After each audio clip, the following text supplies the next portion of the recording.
যেমন বেঈমান ছিল হাসিনা, ঠিক কিনা? আলেমদেরকে বানাইলো রাজাকার।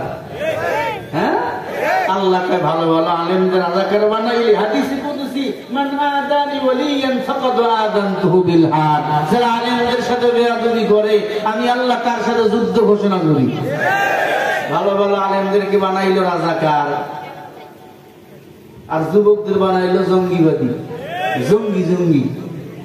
আর একটু মিডিয়াম বয়স যাবে বানাইলো মৌলবাদী। ছাত্ররা এই সুযোগটা কাজে লাগাইয়া স্লোগান দিল, তুমি কে আমি কে। বলেন, রাজাকার স্লোগান দিয়ে হাসিনার পতন হইল। এখন কই আছে জানেন? কই আছে? মোদির কাছে গেছে বাসর করতে, ওখানেই থাক। মাঝে মাঝে আবার ফোন করে বাংলাদেশে আসুন। 18 কোটি মুসলমানের 36 কোটি ডিম রেডি, জাগা মতো ডিম সিদ্ধ ছাড়া। ঠিক না? কত বেহায়া। আর একটা শয়তান ছিল কালা কালু, একটা ওবায়দুল কাদের, কয়েক খেলা হবে, কয়ে নাই মাঠ ফাঁকা আমরা আছি কিন্তু বান্দা নাই। কথা বলে না? যেটা উঠবে বুঝুন, এটা আওয়ামী লীগ। আওয়ামী লীগের পরিচয় দিলে চামড়া থাকবে? কথা বলে না? এতদিন মাহফিলে পারমিশন দিত না বদরগঞ্জে, শরীফুল হুজুরে আসলেই কয় হবে না, এটা ভালো না। আরে আমরা ভালো, তোমরা ভালো না। কারণ আমরা ভালো বিধায় 17 বছর জুলুম মেনে নেওয়ার পর আমরা টিকে ছিলাম, কিন্তু ক্ষমতা ছেড়ে দেওয়ার পরে 1 ঘন্টা তোমরা বাংলার জমিনে টিকতে পারো না। আল্লাহ এতদিন ছাড় দিছে কিন্তু ছেড়ে দেয়নি। কথা বলেন না? বলেন আল্লাহ। আমি প্রায় একটা কথা আপনাদেরকে বলতাম, মানুষ কখন ঘুমিয়ে যায় এটা আমরা কেউ টের পাই না, এবং কখন আপনার আমার পতন শুরু হয় এটা আমরা কেউ জানি না, ঠিক না? এবং কখন থেকে আল্লাহ রাব্বুল আলামিন আপনার উপর বেজার হয় এটা আপনি আমি জানি না। কিন্তু এই সিস্টেমগুলো আল্লাহ তাআলা আপনাকে আমাকে জানিয়ে দিয়েছেন। মানুষ যখন সুন্নতের আমলগুলো ছেড়ে দেয়, আল্লাহ আল্লাহ রাসূল তার উপর তখন বেজার হয়ে যায়।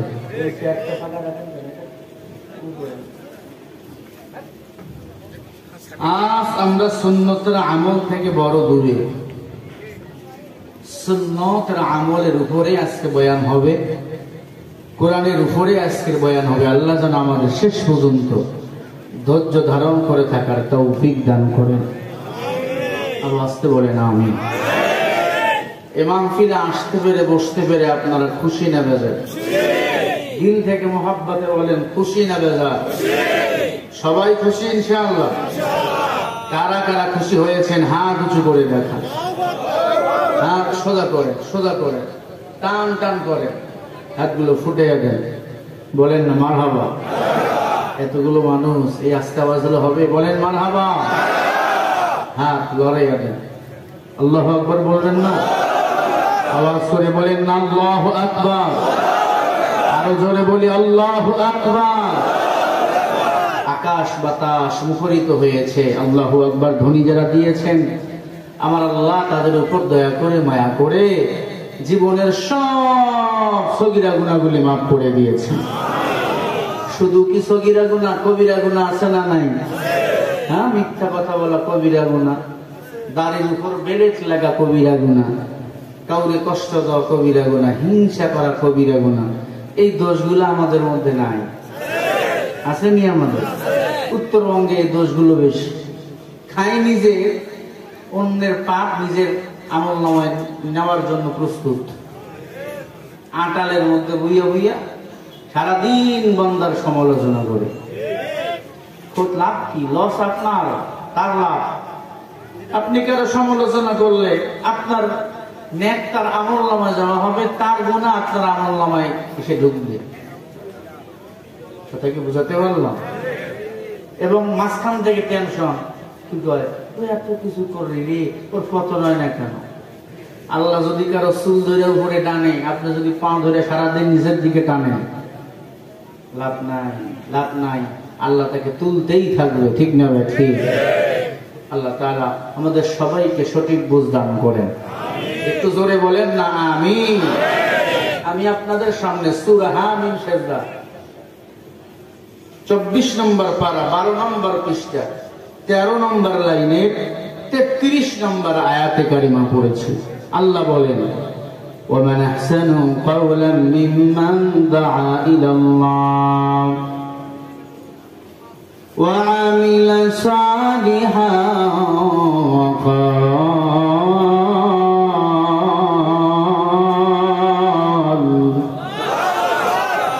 وقال إنني من المسلمين।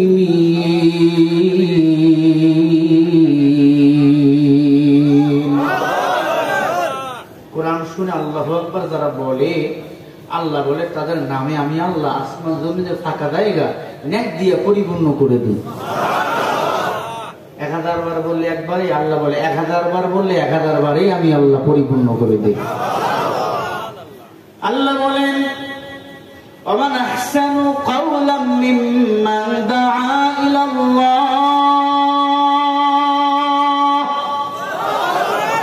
তার চেয়ে উত্তম কথা, ভালো কথা কার হতে পারে? যে নিজে ভালো কাজ করে, মানুষকে আল্লাহর দিকে ডাকে, কোরআনের দিকে ডাকে, ইসলামের দিকে ডাকে। وَعَمِلَ صَالِحًا, বেশি বেশি বান্দা নেক আমল করে আল্লাহর দিকে মানুষকে ডাকে। وَقَالَ إِنَّنِي مِنَ الْمُسْلِمِينَ, আল্লাহ বলেন নিশ্চয় আমি আল্লাহ বলে দিলাম সে হলো একজন পরিপূর্ণ মুসলমান। মুসলমানি ভুয়ত বরদন নেহাদা ইনানে খদ বদসতে খাজাদাদা গর্বসুরত আদমি ইনসাবুদ আহমদু জাহলে হায় কে সাবুদ আদমিরা আদমি আসলাদনা মেরা দার বুনা বাস জমা। আল্লাহ বলে মুসলমানের কোনো চিন্তা নাই, কোনো টেনশন নাই। মুসলমানের বন্ধু মুসলমান হবে, বেঈমানের বন্ধু বেঈমানরাও হবে। আল্লাহ বলে যে প্রকৃত নিজে ভালো কাজ করে মানুষকে ভালো কাজের দিকে আহ্বান করে সে হলো মুসলমান। আর মুসলমানের কোনো চিন্তা নাই, টেনশন নাই। মুসলমানের নিজেই জিম্মা নেন আমার আল্লাহ। মুসলমানের জিম্মা কে নেয়? আরো জোরে বলেন। আমার নবী ছিলেন মুসলমান। আল্লাহ বলে, হে নবী আপনাকে আমি আল্লাহ এতিম করে দুনিয়াতে পাঠাইছি। জন্মের আগেই বাবা মারা গেলেন, জন্মের 6 মাসের মাথায় মাও মারা গেলেন। কেউ কেউ বলেছেন 3 বছরের মাথায় নবীর মা মারা গেল, আম্মা জান আমিনা। নবী এতিম অবস্থায় বড় হইলেন। নবী যখন বিবাহ শাদী করলেন, নবুয়তের দায়িত্ব পাইলেন, সবাই চলে গেল, আপন বিবি খাদিজা ইন্তেকাল করলেন, নবী এতিম হয়ে গেল। আল্লাহ বলেন, পয়গম্বর টেনশন করবেন না, ওয়াকানা হাক্কান আলাইনা নাসরুল মুমিনিন।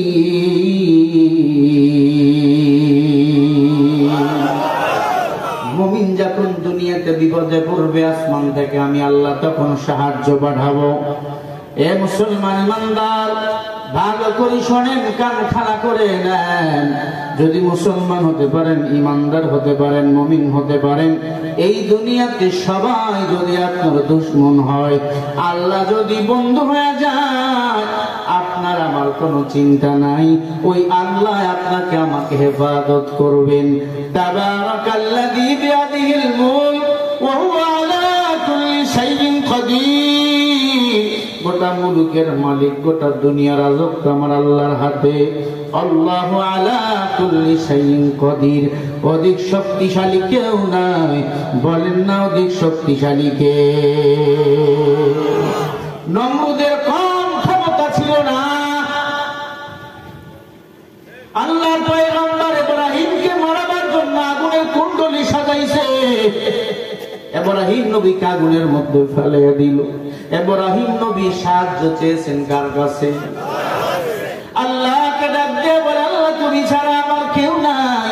ইয়াকা না'বুদু ওয়া ইয়াকা নাস্তাঈন।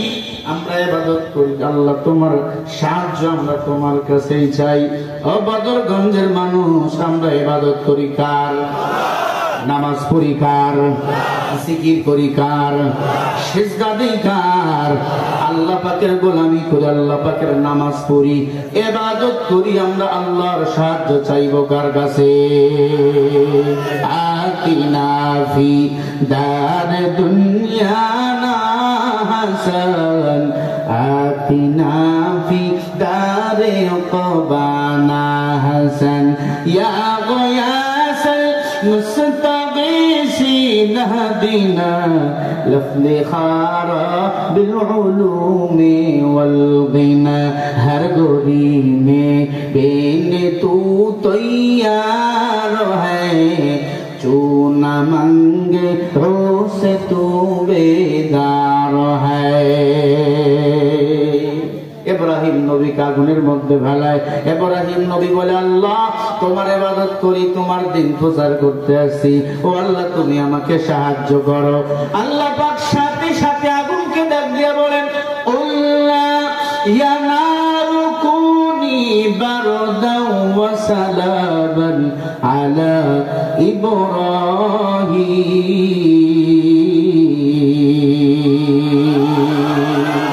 নাইলে মুমিন সোয়া মুমিন মিশাওয়া, নাইলে কাফের সোয় কাফের মিশাওয়া। আল্লাহ বলে, আয় আগুন, আমার পয়গম্বর আসতেছে তোমার মাঝে, আমার পয়গম্বরের জন্য তুমি ফুলের বাগান হয়ে যাও। ইব্রাহিম নবী বললেন, নমরুদ বলতেছে, ইব্রাহিম বুঝে এখন এই জ্বলে আঙ্গার হয়ে যাবে। কারণটা কি? কেন ইব্রাহিম নবীকে আগুনে ফেলে দিল? ইব্রাহিমের বাবার নাম ছিল আজর কুমার। কি নাম? আজর কুমার ছিল মূর্তি বানানো একজন মিস্ত্রি, মূর্তি পূজা করত। নমরুদ নিজেকে খোদা দাবি করতো, আনা রাব্বুকুমুল আলা। এমন বেঈমান বলেন তেমন আছে না নাই? স্রষ্টা বলতে কেউ নাই, সব প্রকৃতির খেলা। ওরে বেঈমান তাকায়া দেখ, আল্লাহ কত সুন্দর আসমান বানিয়ে রাখছেন বিনা খুঁটিতে। তাকায়া দেখ, 10টা মায়ের সন্তান, বাবার সন্তান, একজনের চেহারার লগে আর একজনের চেহারার কোনো মিল নাই, আছে না নাই?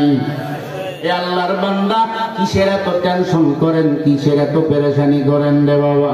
আপনারা কি বিরক্ত হইতেছেন? ওই ঝাঁপির মধ্যে ছেলেটা কি, এই ময়দান সর, লিল্লাহি তাকবীর, লিল্লাহি তাকবীর। লম্বা চওড়া বয়ান হবে না, 12টাই মুনাজাত দেব। বলি ইনশাআল্লাহ। আরে বলেন না ইনশাআল্লাহ। আল্লাহ চাইলে হবে। ভাইরা আমার, ইব্রাহিম নবীকে তার বাবা ডাক দিয়া বলে, বাবা আমি মূর্তি পূজারি, তুমিও মূর্তির পূজা করো। ইব্রাহিম নবী বলে, আয় বাবা একবার বলো তোমারে কে বানাইছে? কয় মা দুর্গা বানাইছে। নাউযুবিল্লাহ বলেন। বাবা ভালো করে বলো তোমারে কে বানাইছে? বলে আমারে তুলসী গাছ বানাইছে। হিন্দুরা আছে না, দেখবেন সকাল বিকাল তুলসী গাছে পূজা দেয়, লা ইলাহা ইল্লাল্লাহ কালী কুলো ওম শান্তি। আছে না নেই? আছে না? সকাল বিকাল দেখবেন ভ্যাবু মারে, আছে না নেই? সকাল বিকাল দেখবেন এরা পূজা করে, পূজা ডাকতে বলে, বলো তোমারে কে বানাইছে? বলে আমারে বানাইছে নমরুদ। বলে বলেন আব্বা নমরুদ রে কে বানাইছে? কয়টা তো আমি জানি না। চলো তোমার খোদার কাছে আমাকে নিয়ে চলো। ক্বালা বিহি আতাতকা আয়াতি ক্বালা বি ইব্রাহিম রুশদা। ইব্রাহিম নবী ছোট থেকে বড় চালাক ছিল, সুন্দর ছিল, হৃষ্ট চেহারা ছিল। ইব্রাহিম নবী চলে গেলেন নমরুদের কাছে। দেখে নমরুদ বোরকা পরে আছে। বোরকা, আয় খোদা তোর মুখ খোলো, আমি তোমার মুখ দেখবো। ইব্রাহিম নবীর কাছে ভয়ে ওই নমরুদ নামের বেঈমান মুখ খোলে না। বড় চেহারা, কালো ছিল, সুন্দর ছিল না। আর ভালো করে নমরুদ জানতো সে নিজে খোদা না, সে এক নম্বরে পাপিষ্ঠ বেঈমান। যেমন বেঈমান ছিল হাসিনা, ঠিক কিনা? আলেমদেরকে বানাইলো রাজাকার। হ্যাঁ, আল্লাহকে ভালো ভালো আলেমদের রাজাকার বানাইলে হাদিসে কুদসি মান আদানি ওয়ালিয়ান ফাকাদ আযানতুহু বিল হার। যারা আলেমদের সাথে বেয়াদবি করে আমি আল্লাহ তার সাথে যুদ্ধ ঘোষণা করি। ভালো ভালো আলেমদেরকে বানাইলো রাজাকার, আর যুবকদের বানাইলো জঙ্গিবাদী, জঙ্গি। আর একটু মিডিয়াম বয়স বানাইলো মৌলবাদী। ছাত্ররা এই সুযোগটা কাজে লাগাইয়া স্লোগান দিল, তুমি কে আমি কে। বলেন, রাজাকার স্লোগান দিয়ে হাসিনার পতন হইল। এখন কই আছে জানেন? কই আছে? মোদির কাছে গেছে বাসর করতে, ওখানেই থাক। মাঝে মাঝে আবার ফোন করে বাংলাদেশে আসুন। 18 কোটি মুসলমানের 36 কোটি ডিম রেডি, জাগা মতো ডিম সিদ্ধ ছাড়া।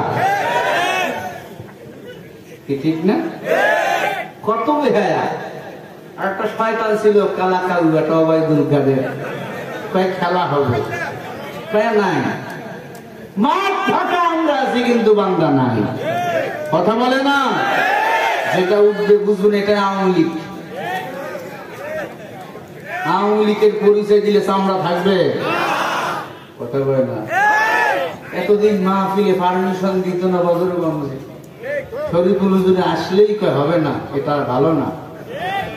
আরে আমরা ভালো, তোমরা ভালো না। কারণ আমরা ভালো বিধায় 17 বছর জুলুম মেনে নেওয়ার পর আমরা টিকে ছিলাম, কিন্তু ক্ষমতা ছেড়ে দেওয়ার পরে 1 ঘন্টা তোমরা বাংলার জমিনে টিকতে পারো না।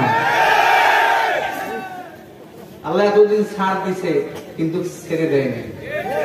কথা বলেন না? এ আল্লাহর বান্দা, ইব্রাহিম নবী ডাকতে বলে, নমরুদ বোরকা খোলো, তোমারে আমি দেখবো কেমন পাপিষ্ঠ বেঈমান। আল্লাহকে মারার জন্য তীর পর্যন্ত মারছিল ওই নমরুদ। মই বানাইয়া পাহাড়ের উপর তীর মারে, আল্লাহরে মারব। আল্লাহ পাক তাকেও ছাড় দিয়েছিল। ইব্রাহিম নবী ডাক দিয়ে বলে, আব্বা তোমার এই খোদা নামের বেঈমান আমার সামনে মুখ খুলে না, তার মানে তাকে আমি খোদা মানতে পারি না।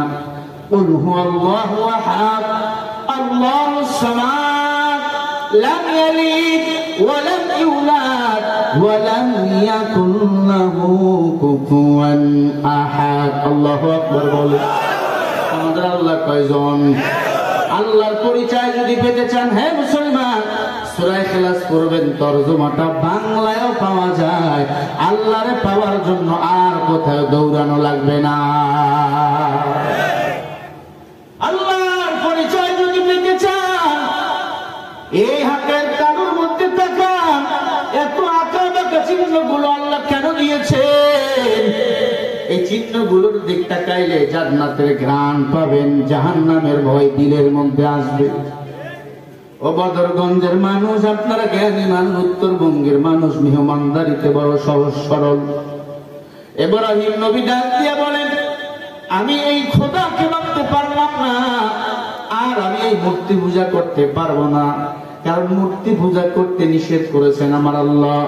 ইয়া আইয়ুহাল্লাযীনা আমানু ইন্নামাল খামরু ওয়াল মাইসিরু ওয়াল আনসাবু ওয়াল আযলাম রিজসুম মিন আমালিশ শাইতান ফাজতানিবুহু লাআল্লাকুম তুফলিহুন।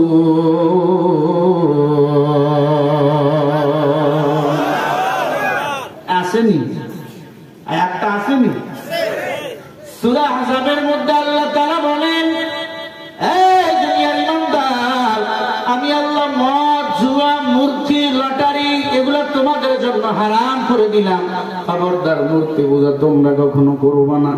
আলহামদুলিল্লাহ, মুসলমান নামের কিছু বেঈমান আছে, দুর্গা বাড়ি পূজায় গিয়ায় ওদের মণ্ডপে গিয়া প্রসাদ খায়, আবার নাচে গান গায়, আছে না নাই?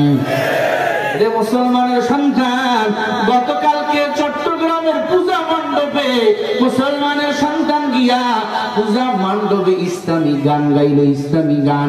আরে মুসলমান, একবার খেয়াল করে দেখো, মুসলমানের ঈদের নামাজে কয়জন হিন্দু আসে? আসে? মুসলমানরা রোজা পালন করে 1 মাস, হিন্দুরা কয়দিন রোজা রাখে? মুসলমানরা জুমার নামাজকে আদায় করেছে, কয়জন হিন্দু জুমার নামাজ পড়েছে বলেন? একজনও। কিন্তু তুমি মুসলমানের সন্তান, মণ্ডপে তুমি কেন গেলা?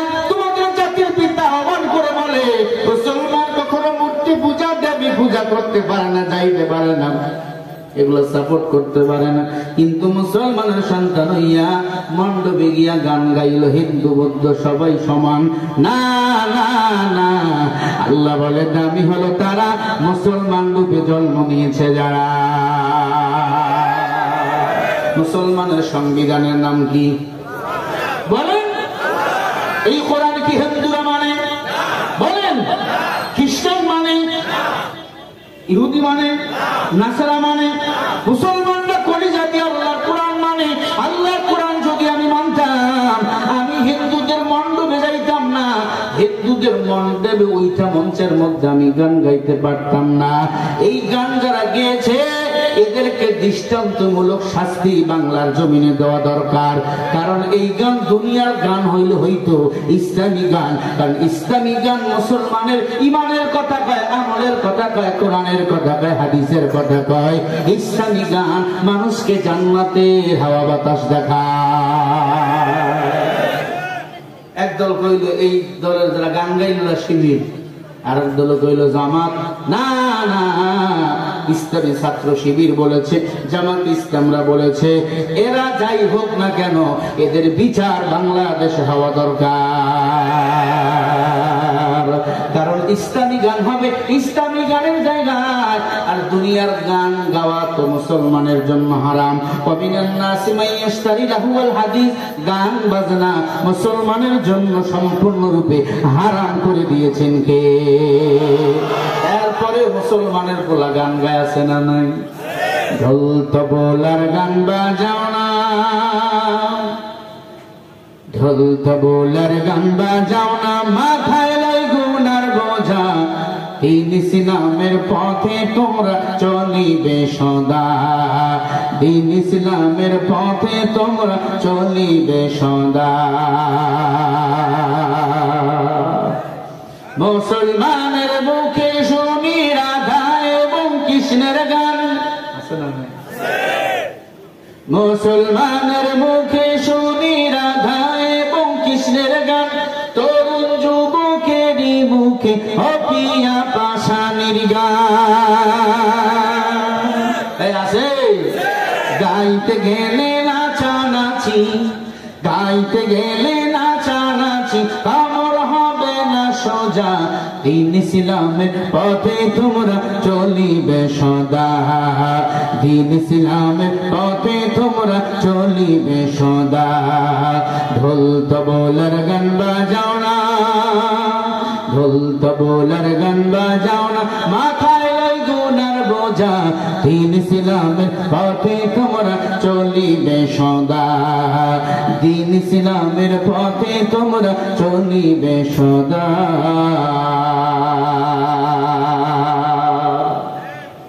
ইসলাম সহজ না কঠিন? আরো জোরে বলেন।